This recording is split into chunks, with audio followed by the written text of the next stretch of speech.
Bienvenidos al ABC del Acuerdo. Como saben, este programa es un programa pedagógico que tiene como interés darle a la ciudadanía información sobre el Acuerdo Final de La Habana. Y hoy está con nosotros una psicóloga para hablar de temas de psicología y lo que impacta el acuerdo y la reincorporación a la vida civil de la guerrilla de la FARC, particularmente de los guerrilleros que están muy metidos en el monte, sobre todo ellos. Se trata de Edith Aristizábal. Ella es doctora en psicología, es docente y ha tenido una experiencia bien grande, amplia, con la guerrilla, con entrevistas de carácter profesional, y por lo tanto la hemos invitado precisamente para que nos hable de su experiencia como profesional. Bienvenida. Gracias, Humberto. Bueno, ¿cómo cree usted que va a ser esta difícil y nada fácil reincorporación a la vida civil de los soldados de la guerrilla, de la gente que está en la guerrilla, en el día a día de la guerrilla, que participa en secuestros, que ha estado activamente en el conflicto armado? Bueno, el proceso psicológico para pasar como de guerrillero nuevamente a integrante de la sociedad implica como un cambio muy fuerte. Primero, ellos se hicieron combatientes, es decir, que fueron entrenados en una mentalidad y en un tipo de conducta específica para lograr el efecto que necesitaban, como digamos, respecto a la población. Algunos fueron forzados incluso a adoptar posturas que no tenían. Por ejemplo, ser agresivos, ser violentos, ser autoritarios, y eso no era parte de su carácter. Entonces, en principio, ellos adoptaron como esa forma de ser combatiente. Ahora, luego de que ellos se desmovilizan y dejan las armas, entonces ya con dejar las armas no significa que abandones esa mentalidad de combatientes. Entonces el proceso implicaría primero que ellos fueran dejando de ser combatientes. Eso implica, por un lado, como quitar esa identificación a ser combatiente de un grupo armado ilegal. Yo atendí muchos soldaditos de la guerrilla que aún después de 5, de 6 años de ser desmovilizados todavía me decían: yo soy integrante de las FARC, cuando ya eran sujetos sociales. Entonces la identificación psicológica cumple una función de fijar a una persona para determinar su conducta, su forma de ser, su forma de actuar. Por ejemplo, cuando yo me identifico a ser mujer, cuando soy niña, esa identificación me permite comportarme, saber cómo es una mujer, qué es lo que debo hacer. Ellos ya están identificados a ser combatientes. Entonces viene un proceso como de reestructuración de la mentalidad. En psicología eso lo llamamos reestructuración cognitiva. Implica un proceso de comprensión de esas posturas que adoptaron, que eran como impuestas, que no pertenecían a su forma de ser, pero que en algunos ya se volvieron automáticas. Por ejemplo, un padre de familia me decía: doctora, yo me enojo y reviento a mi niño a puños y yo no le quiero pegar, pero a mí me volvieron así y yo ya no sé cómo desandar el camino.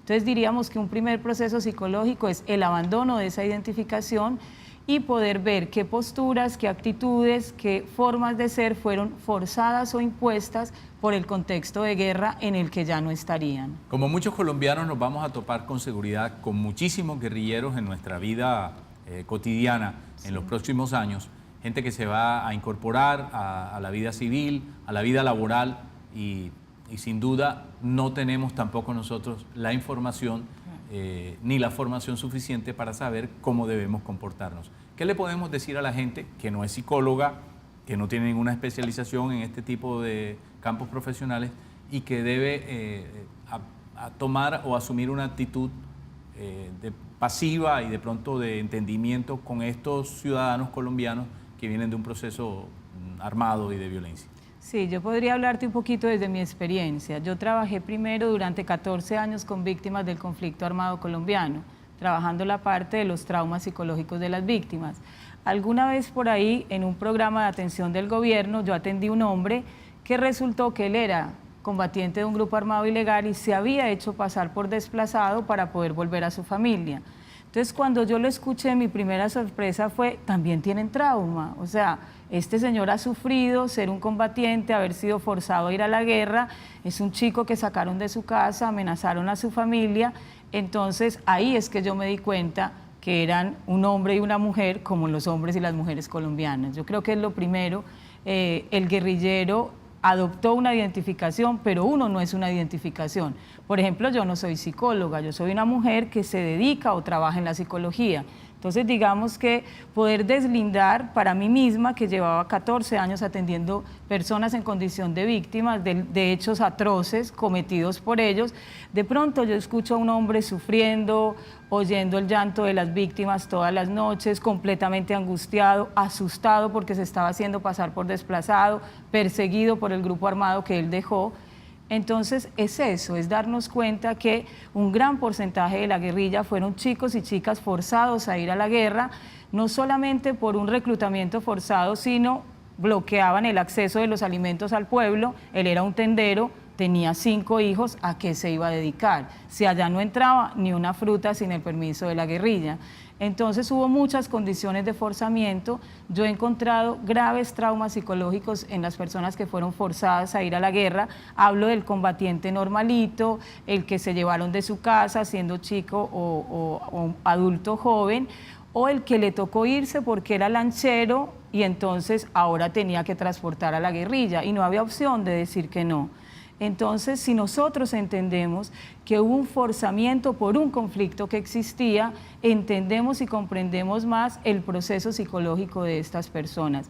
Muy pocos, yo sí puedo decir que atendí a uno que otro psicópata que disfrutó de lo que hacía, pero un gran porcentaje de los guerrilleros y excombatientes de autodefensas fueron forzados a utilizar métodos atroces y si no lo hacían, los mataban a ellos. Entonces yo pienso que nos falta mucha comprensión. Nosotros, el personal médico y paramédico, también fue un poco difícil aproximarnos a ellos, era por miedo, por pura teoría de que ellos son de este modo o que todos son unos, digamos, antisociales, una gente peligrosa. Oye, una mamá, un chico, un joven, como un chico o un joven forzado a hacer un oficio que no quería hacer. Vamos a tener miedos mutuos. Sí, ellos tienen mucho miedo. Cuando yo trabajé las últimas entrevistas con ellos de mi tesis de doctorado, había muchas muertes en Barranquilla de excombatientes que se habían reintegrado. Ellos estaban, hablo de 2011, 2012, ellos estaban muy asustados de ir al programa porque los estaban matando por ahí en la calle, pero sin saber ellos de dónde provenían esas muertes, y además me llamó mucho la atención que el mayor miedo lo tenían hacia otros combatientes, porque había reclutamiento, porque no sabían, como en esa época los que se habían desmovilizado de la guerrilla como ahora, lo hicieron individualmente, se volaron de los grupos armados y tenían que estar al lado del combatiente de las autodefensas. Ellos habían tenido problemas entre ellos. Entonces el miedo no era solamente con la sociedad, sino un miedo también con respecto a los integrantes de su propio grupo armado o del grupo armado contrario. En ambos sentidos la sociedad tiene miedo, pero yo pienso que es más grande el miedo de ellos. Estos chicos y chicas no conocen el internet, no saben de los celulares, no entienden por qué por todo lado hay cámara. Hacer una operación bancaria les da vergüenza porque no saben llenar un recibo, porque ellos, la mayoría de los que yo entrevisté, tenían básica primaria incompleta. O sea, va a ser un proceso de alfabetización en todos los campos. De alfabetización, de educación. No solo del Estado, del gobierno, sino de los colombianos. Claro, y sobre todo de educación en lo que tiene que ver con lo social. Ellos no conocen la sociedad de hoy porque la dejaron hace 7, hace 10, hace 5 años, y los cambios que hemos tenido tecnológicos son abrumadores. Entonces ellos vienen y se sienten sin preparación para la vida civil, porque no saben usar un cajero electrónico, claro, para no ir muy lejos. Bueno, como tienen inquietudes, o van a tener ellos muchas inquietudes, seguro que las tienen desde ya y tienen temores para incorporarse a la vida civil, los televidentes también tienen inquietudes como esta que hace, esta pregunta que hace un televidente para usted. Félix Paternina, desde Sincelejo, Sucre. Doctora, ¿cómo se reincorporan los guerrilleros a la vida familiar? Bien, con respecto a la familia, en el proceso anterior de reincorporación, ellos no iban directamente a la familia. Primero iban al programa de reintegración y allí se decidía, según el riesgo que corriera el combatiente, si él podía volver a la zona de la cual fue originario, ¿sí? Porque lo que sí trataban era de que no volvieran a estar en las zonas donde ellos habían operado o militado. Entonces, algunas veces sus familias estaban en esas zonas donde ellos habían hecho la militancia.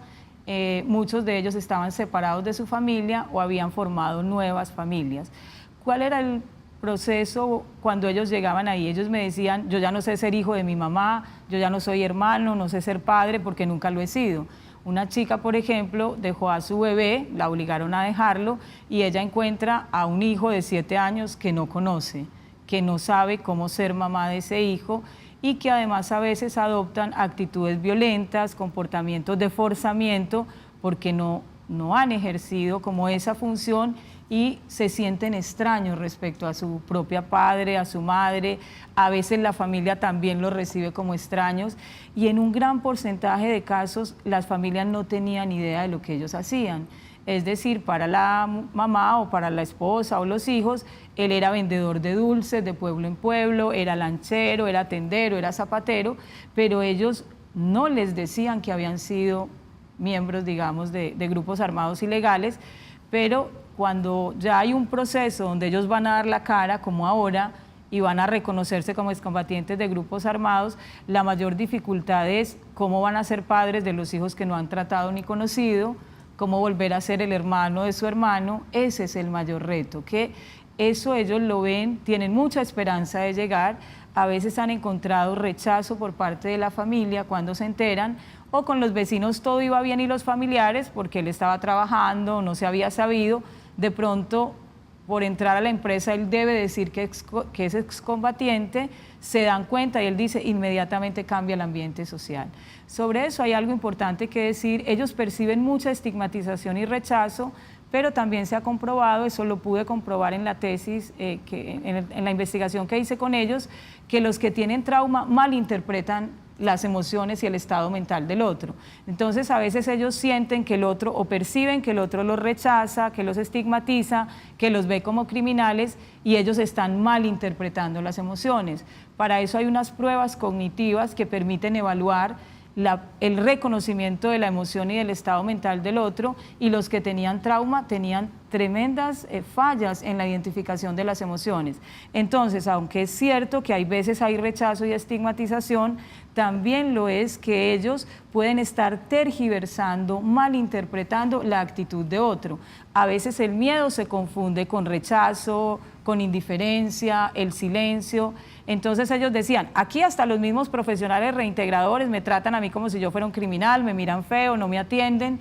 Entonces yo de ahí empecé a tener, como ya los había atendido antes, esa pregunta que fue mi pregunta de investigación, es que sí hay tanto rechazo y tanta estigmatización de lo social sobre ellos, o es que ellos no siempre interpretan bien esa forma social de los otros, porque ellos no han vivido mucho tiempo en la sociedad. Claro. Entonces no la conocen, no conocen sus modos de ser o de actuar y muchas veces los cambian de región. Acá en Barranquilla había gente de Urabá, había gente de los Llanos Orientales, de Bogotá y de Medellín, y son mentalidades y formas de vida muy diferentes. Idiosincrasias diferentes. Idiosincrasias diferentes, los traen a estos contextos apartados de su contexto de crianza y ellos se sienten además sin herramientas para lo social. Entonces, ¿qué hacen? Se defienden, se inhiben o atacan. Muy bien.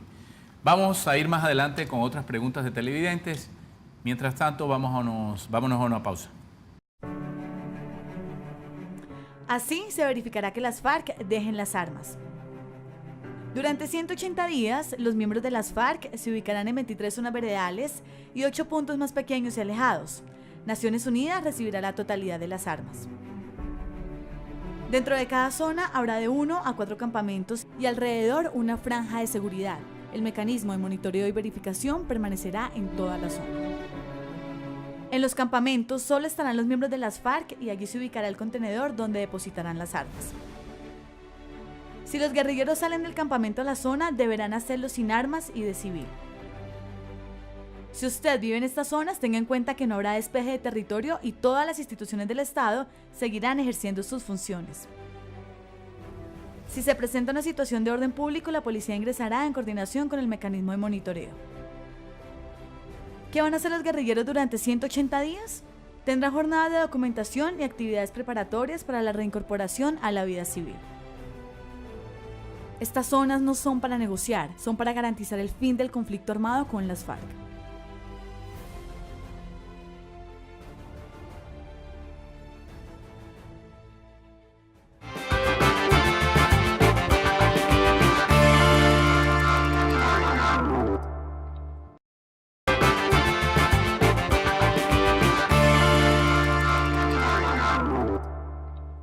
bien, regresamos al ABC del Acuerdo. Estamos con Edith Aristizábal, docente y psicóloga. Es un tema delicado, importante, el del proceso, el del tratamiento psicológico de la guerrilla. Edith, todos los guerrilleros o los guerrilleros que tú has tratado por razones profesionales, ¿están convencidos de lo que hacen? Bien, había, digamos, dos niveles. Hay unos que son los que conocen la ideología de la guerrilla, pero hay otros que no tenían ni idea, digamos, de por qué estaban luchando. Ellos sabían que habían unas causas, ellos se percibían como protegiendo al pueblo, lo protegían en el sentido de que regulaban la vida familiar. Ellos decían, allá el que era vendedor de droga, el que era homosexual, la que era prostituta, el marido infiel, el que golpeaba a los hijos, ellos se lo llevaban y lo aconductaban en los campamentos, por ejemplo. ¿Qué significaba conductar? A conductar podía ir desde tenerlo un día lavando platos, cargando agua, hasta amarrarlo, hasta golpearlo, hasta torturarlo, dependiendo un poco.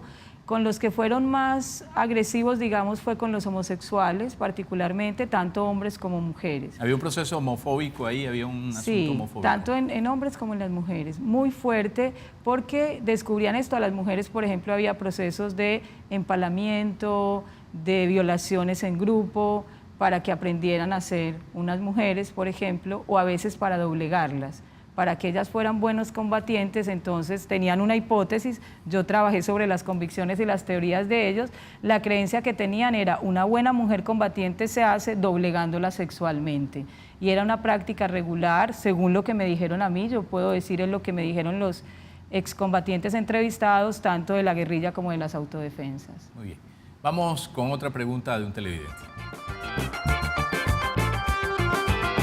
Mi nombre es María José Gómez y desde Cartagena le pregunto cómo nos garantizan que no nos van a llegar guerrilleros locos o con mala salud mental. Bueno, no habría, como para garantía, lo que podría hacer el Estado es un diagnóstico de estas personas. A veces el trabajo en las anteriores desmovilizaciones fue grupal, es decir que hacían como reuniones grupales, talleres en grupos focales para tratar de identificar grados de afectación emocional, por ejemplo en algunos, o tendencias psicopáticas, conductas agresivas, pero el grupo sirve para identificar y diagnosticar de pronto algo muy grueso.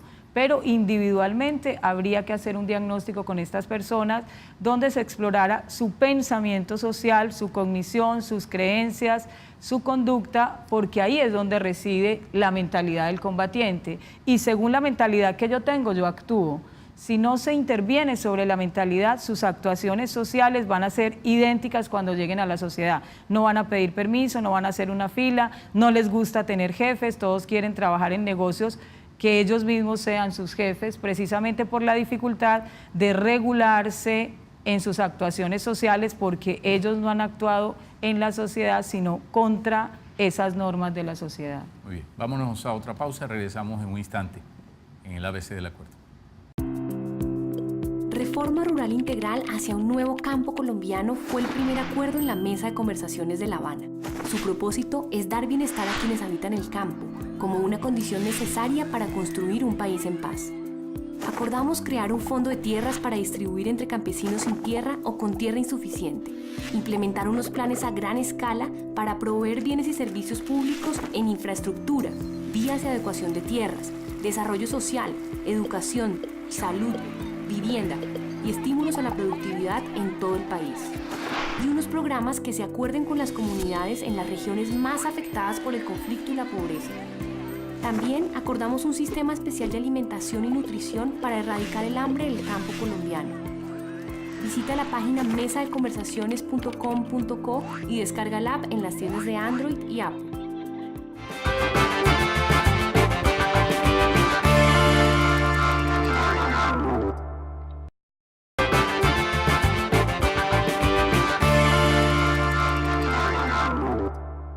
Regresamos al ABC del Acuerdo. Este es un programa pedagógico para los colombianos hecho desde las regiones y estamos hoy con Edith Aristizábal. Ella es doctora en psicología y docente y nos está contando cómo ha sido este proceso en el que haya tenido una experiencia profesional con guerrilleros y su reincorporación a la vida civil.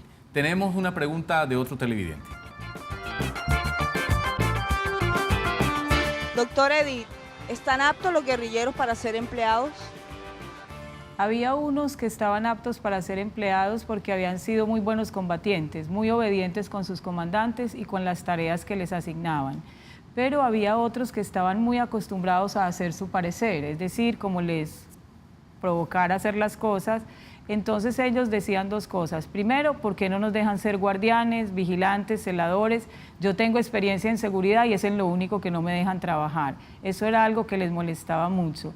Y lo otro, tenían una gran preferencia por ejemplo, dedicarse a ser pagadiarios, mototaxistas, empleos donde ellos mismos fueran sus jefes, porque la experiencia cuando iban a empresas, que el programa de reintegración les conseguía a las empresas, era que no querían que los mandaran, que sentían a veces miedo, pero otras veces rabia de ser mandados, porque ellos habían sido autoridad y habían ejercido poder y dominio sobre otro. Entonces había mucha dificultad para adaptarse a lo que implica un empleo, condiciones, normas, jefes, reglas estrictas. ¿Qué tan preparado está el empresario colombiano para recibir guerrilleros en sus empresas? Bien, ha habido una experiencia muy importante en Barranquilla de empresarios que han acogido a excombatientes, digamos, en sus empresas como parte de la responsabilidad social de estas empresas y han tenido una muy buena experiencia. Por eso le digo, son algunos, dependiendo del carácter, de la mentalidad y del oficio. Es que había combatientes que eran niñeras, operadores de radio, los que traían las medicinas, los que informaban en el pueblo, el vendedor de dulces, el de lapiceros. Digamos que ellos son personas que no tenían mucha dificultad para adaptarse a un contexto laboral. Por su contacto permanente con la sociedad. Por su contacto permanente. Pero el guerrillero, el combatiente, el que estaba en el monte, el que realizaba masacres, tomas a pueblos, ese tiene a veces, no puedo generalizar, pero un gran porcentaje de ellos mucha dificultad para entrar en una jerarquía laboral, en un tipo de relación con el compañero de cooperación o de que fueran vigilados en las tareas que hacían, los supervisores les caían mal y peleaban mucho con ellos, ahí había grandes problemas, pero a veces ellos querían cambiar eso, o sea, ellos iban a la consulta y me decían, doctora, ayúdeme, o sea, yo no puedo llegar imponiéndome, mandando, porque me van a botar de todos los trabajos, porque muchos de ellos tienen un gran interés en reincorporarse a la vida civil y vivieron la desmovilización como un alivio, porque estaban muy hastiados de ser combatientes. Agobiados. Agobiados. Muy bien. Vamos con otra pregunta de televidentes. ¿Cómo nos preparamos para recibir a los guerrilleros a nuestra sociedad? Es algo importantísimo para nosotros los colombianos, primero percibir que ellos son colombianos, que hubo un contexto de conflicto armado en el país.